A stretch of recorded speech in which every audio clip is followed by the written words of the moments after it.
Allez, c'est parti, prise 1. Bouge pas, surtout. Ah, c'est bien, parfait. Yo, bienvenue chez Lensman. Vous avez vu, on est au studio aujourd'hui. Bienvenue pour ce nouvel épisode d'Instant Polar.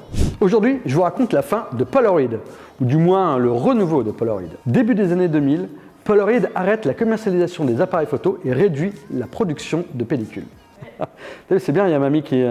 Coucou. Et en 2005, Polaroid est racheté par une holding, le groupe Peters, pour un montant de 436 millions de dollars. Une somme dérisoire, sachant qu'en 91, Polaroid avait fait un chiffre d'affaires de 3 milliards de dollars.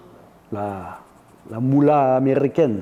Et en 2007, 2 ans plus tard, le groupe américain Peters met la clé sous la porte pour détournement de fonds d'un montant de plus de 2 milliards. Et dans la foulée, la marque Polaroid est revendue aux enchères et les usines Polaroid au Mexique et aux Pays-Bas ferment leurs portes. Et c'est alors que Florian Kaps, fondateur de la société Lomographie, décide de racheter l'usine Polaroid aux Pays-Bas à Enschede. Et c'est alors que débute la mission impossible, relancer la production de pellicules. Alors ce qu'il faut savoir, la grosse difficulté des films Polaroid, c'est qu'il faut que la chimie ait une maturité de 5 ans pour pouvoir fonctionner. Et c'est alors que le projet Impossible prend tout son sens, réussir à reproduire des pellicules fonctionnelles avant les 5 ans de maturation de la chimie. Ce fut d'ailleurs un véritable casse-tête.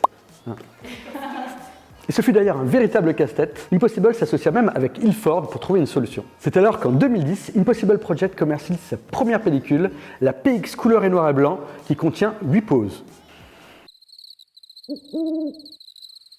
Et comme beaucoup l'ont connu, les premières pellicules Impossible devaient être cachées dans le noir quand la photo sortait de l'appareil. Une vraie galère. Pourquoi ? Parce que la chimie n'était pas mature. Et depuis, maintenant, les 5 ans sont passés et les pellicules Impossible n'ont plus besoin d'être cachées dans le noir. Et je dirais même mieux, maintenant Impossible ne s'appelle plus Impossible, s'appelle maintenant Polaroid. Et voilà pour aujourd'hui l'histoire de Impossible à Polaroid.